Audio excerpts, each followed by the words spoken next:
গার্মেন্টসে যেতে যেতে হাজার হাজার মানুষ, কোনো চাকরির ব্যবস্থা নাই। তো মানুষরা হাহাকার করতেছে চাকরি।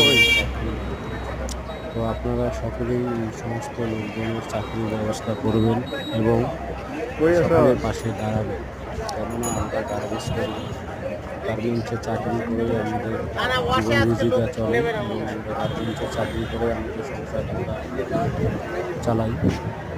তো আমাদের পাশে সকলেই থাকবেন এবং আমাদেরকে চাকরির সুব্যবস্থা আপনারা করে দেবেন। কেননা এটি আমাদের আল মুসলিম গ্রুপ এর ব্যবস্থা।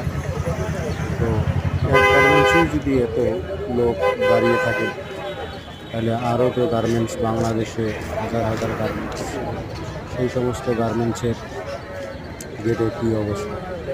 দেশের অবস্থা তো এমন একটা সুবিধা না। আমরা চাই দেশটা আরও ভালো হোক, উন্নত মানের হোক। তো আমাদের চাকরির ব্যবস্থা হলে ইনশাআল্লাহ আমরা ভালোভাবে চলতে পারব। অবশ্যই